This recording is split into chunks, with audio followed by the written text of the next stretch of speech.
मित्रांनो, आज आपण पाहणार आहोत इश्यू ऑफ शेअर याच्याविषयी माहिती. कंपनी आपले शेअर मार्केटमध्ये विकते त्याला म्हणतात इश्यू ऑफ शेअर. प्रत्येक कंपनीला आपले शेअर बाजारात विकावे लागतात. हे शेअर विकताना काही विशिष्ट पद्धतीचा अवलंब करावा लागतो. त्या पद्धतीचा आपल्याला अभ्यास करायचा आहे. त्यावेळेस काही रोसिजन नोंदी करायच्या असतात, त्याचासुद्धा आपल्याला अभ्यास करायचा आहे. यामध्ये कोणकोणत्या रोसिजन नोंदी येऊ शकतात, कशा प्रकारचे येऊ शकतात, त्याचासुद्धा आपल्याला एक फॉर्मॅट पाहायचा आहे. कशा प्रकारे कंपनी शेअर मार्केटमध्ये शेअर विकू शकते त्याचंसुद्धा आपल्याला अवलोकन करायचं आहे. तर कंपनी जेव्हा शेअर मार्केटमध्ये भाग विकते त्याला म्हणतात इश्यू ऑफ शेअर्स.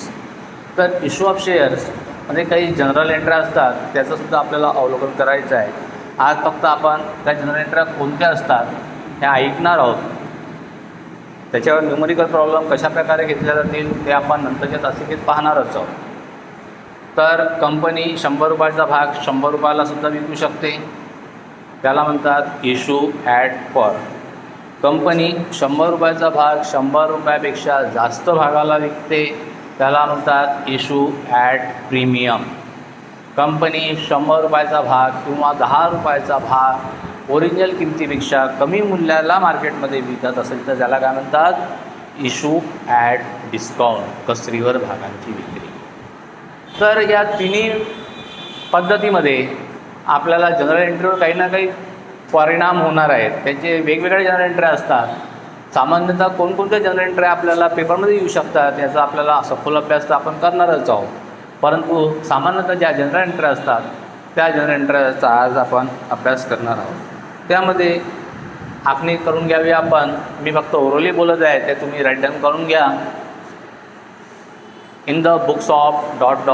कंपनी, त्याच्यानंतरच्या ओळीवर जनरल एंट्रीज, त्याच्या खालच्या ओळीवर date, particular, LF, debit amount, credit amount. साधारणतः 3 पेजची आखणी करून घ्यावी. जनरल एंट्र्या 3 पेजच्या होऊ शकतात.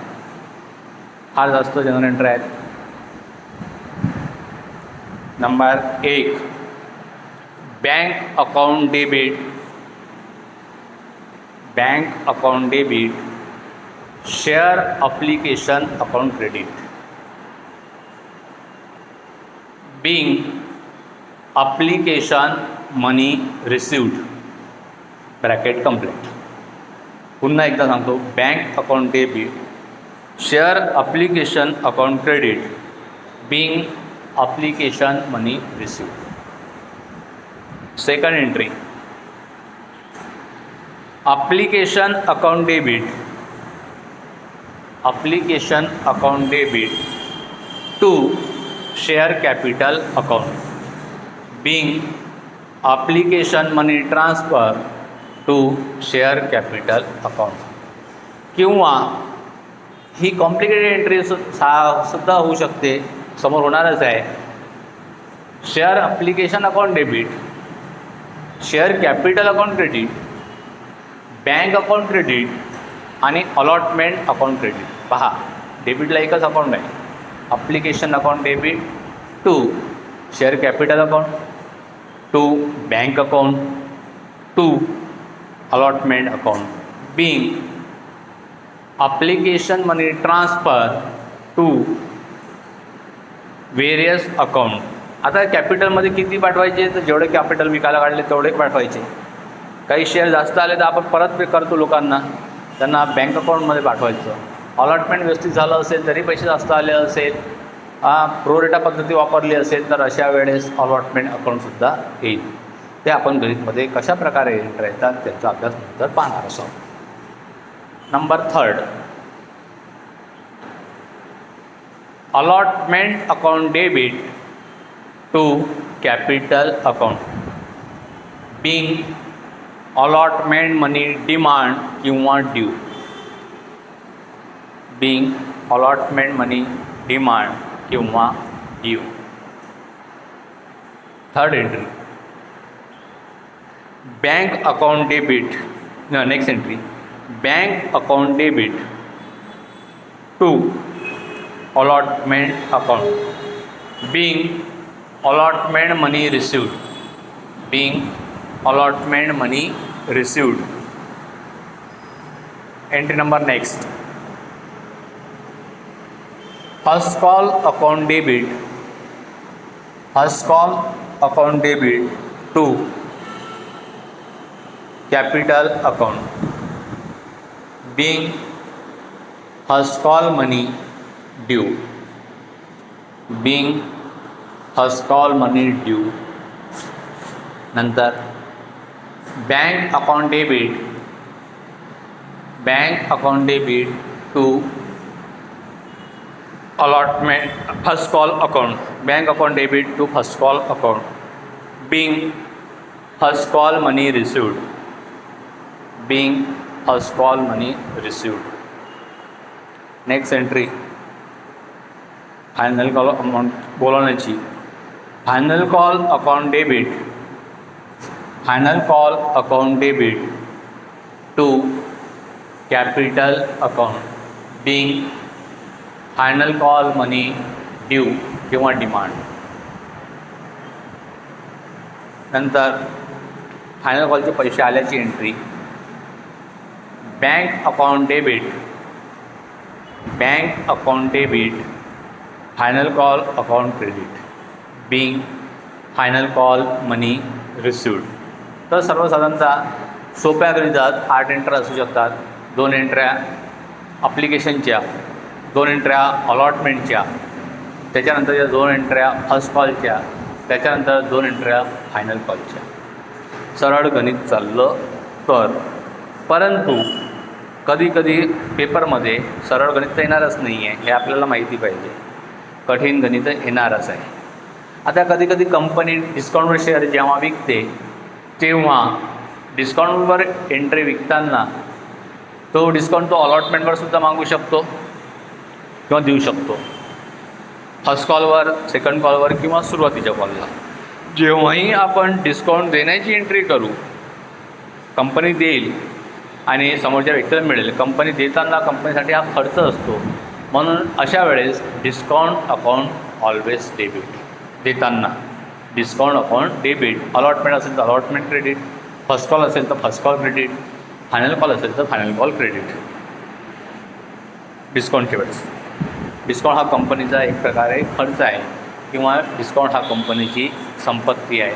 कंपनी जेव्हा निस्तारणच्या किंवा लिक्विडेशनच्या प्रोसेसला जाते तेव्हा दिलेलं डिस्काउंट ज्याच्याकडे शेअर असेल त्या व्यक्तीकडून वसूल केला जातो, म्हणून ती ॲसेट आहे.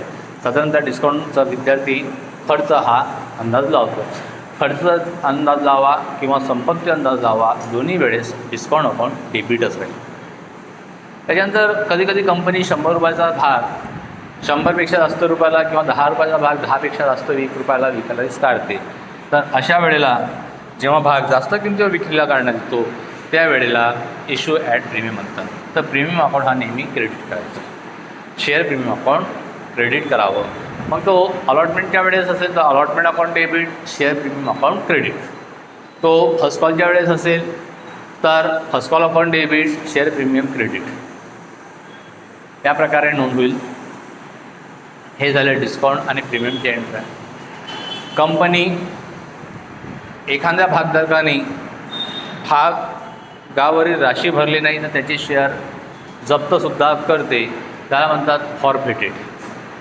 फॉरफिटेड करताना ज्या एंट्र्या असतात त्या कॉम्प्लिकेटेड असतात, कारण त्याच्यामध्ये 3 पार्टवर फॉरफिट असू शकते. डिस्काउंटवर विकलेल्या भागाचं फॉरफिट वेगळ्या एंट्र्या, प्रीमियमवर विकलेल्या भागाचं वेगळ्या एंट्र्या, परवर विकलेल्या भागाच्या वेगळ्या एंट्र्या. तर सर्वात पहिले आपण डिस्काउंटवर साधारण वेळेस फॉरफिटेड केलं तर त्याची एंट्री कशी होईल याची नोंद करून पाहू आपण.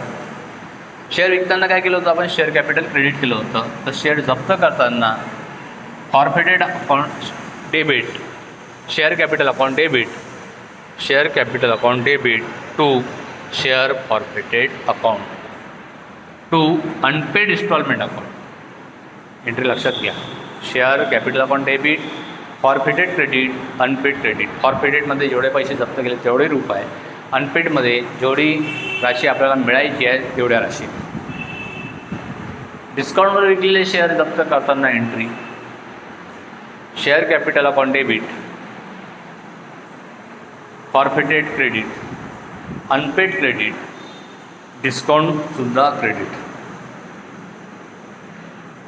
त्याच्यानंतरच्या एंट्र्या, प्रीमियमवर विकलेल्या शेअर जर आपण जप्त केले तर जेव्हा शेअर त्याच्यात दोन पार्ट पडतात, प्रीमियम रिसिव्ड असेल तर आणि प्रीमियम अनरिसिव्ड असेल तर.